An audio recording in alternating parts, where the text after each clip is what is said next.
Do you have any memories of what Duncan was like when you were growing up? Yes, I do. I always remember we lived at Paldi, Mm-hmm. and at the Mail Lumber Company. Oh, My wow. dad was working there, and I always remember the Gurdwara there.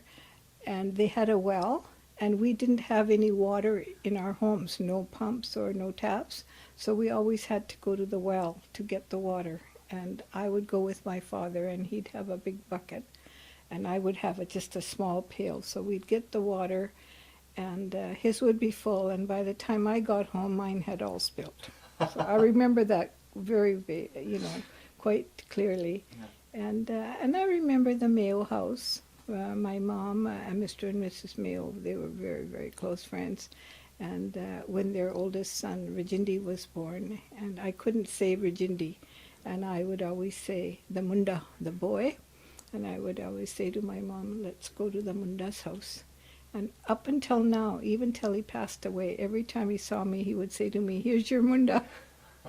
So those are some of the memories. That's amazing. Yes. Now, can you paint a bit more of the picture of Paldi? Was it an intercultural space? Were there Chinese and Caucasian or First Nations who were living close by? Or? They may have been, but in that particular part where the Gurdwara was, it was totally Indian. Okay.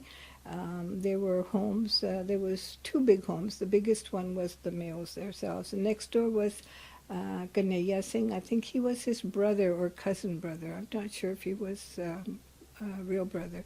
But anyways, theirs. And then there was the one store.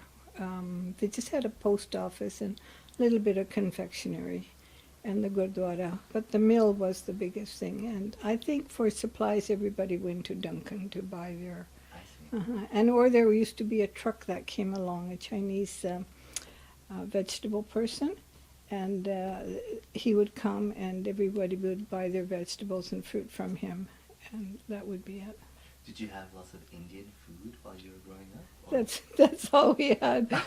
Our moms didn't know how to, well, they knew bread and sandwiches and things like that. Yeah. I remember my mom always used to make me a fried egg sandwich, and but it was mostly Indian, and that's how we grew up. And maybe it was good because I love to cook, and I cook Indian, and we even now we have Indian food almost 4 times out of the week, if not more.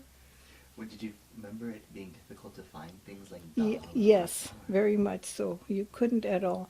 When we came here, there was one place on Paul Street, and it was called Singapore Foods. And they would get a sack of dal in or something, and the news would get out that, okay, there's dal has come in, and everybody would go running so that they could get, be able to get some before it all ran out. And then the spices were there too, so you were able to buy masala and haldi and all those things. That's so interesting. So you mentioned when you were 3 years old, you came to New Westminster. Mm-hmm. What was New Westminster like at that time? Well, it was mostly, there was nothing here. Okay. This was all bush when, it was not, there wasn't very many people living in this area. I think this area just started to build up in around the 40s, Yeah. But it was mostly our Indian people, mostly were all in Queensborough. The Italians were there, the Japanese were there, and I think there was about 300 families there all in all. But now it's grown so much. Yeah. And the Gurdwara was there. My father was very instrumental in that Gurdwara. Tell us that story. Well, he was on the committee, and Gurdwara was run by donations only, so they would collect money. Okay, we're going to paint the Gurdwara. So they'd go house to house, and they'd go to the island, and they'd go everywhere. Somebody would give $2, somebody would give $1, because money was, that was a lot in those days. And so they get the Gurdwara painted. There was no washroom facilities. So then at that time they said, no, we can't have toilets inside the building. So they built another building outside for washrooms. And,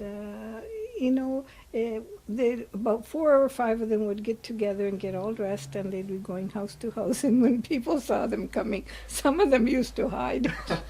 They don't want to they didn't want to part with any money, and yet they felt it's for the temple, we should do something. But he did a lot. Sometimes they would put a new roof on and new shingles, and That Gurdwara lasted until Sant Baba Mia Singh came, and that's when this one was built. I believe that was in the late 50s. Yeah.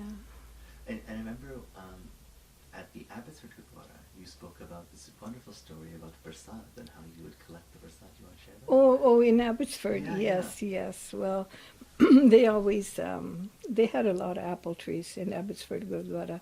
And we used to go there because every Gurdwara at that time, like Abbotsford, they would celebrate Guru Nanak Dev Ji's birthday. Vancouver always did Guru Gobind Singh's in December.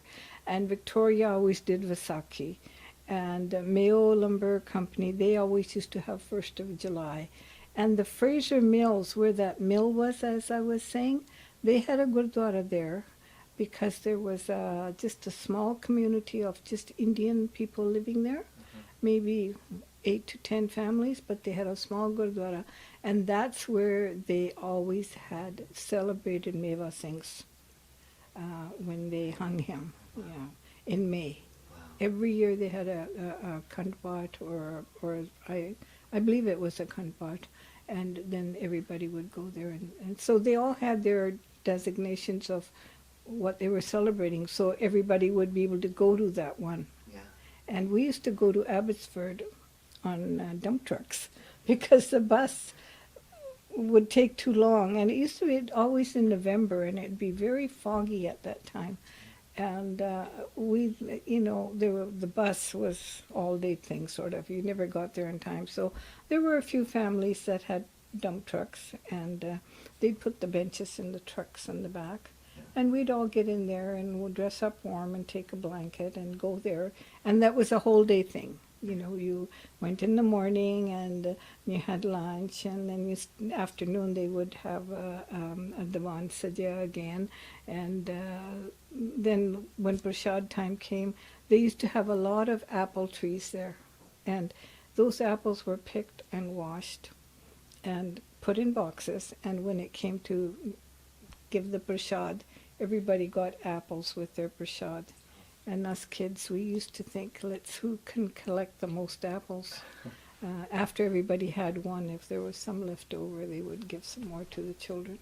And they used to, like, even in the other Gurdwaras, when Prashad time came, people would be donating, like bringing a box of oranges or a box of bananas. And with the Prashad, they would distribute this fruit also. So, which was very nice. I mean, I think it speaks so much to just I use the word humbleness. Mm-hmm. Oh, very much so. Yeah, very down-to-earth people, very sincere. Yes. Yeah. Everybody helped each other. Didn't matter, if you were from India, if you were from my village, oh my gosh, you were really my family. If you were from the district, you're still very close. Everyone helped everyone. Yeah. And I know one of my father's very close friends, after we had our house, and a couple of years later, he said to my dad, he said, that house is for sale, and it's $250. It was a small house, and he says, but I'm $50 short. And Dad said, well, I think I can loan you $50. So he gave him $50, and this man paid him back $5 a month.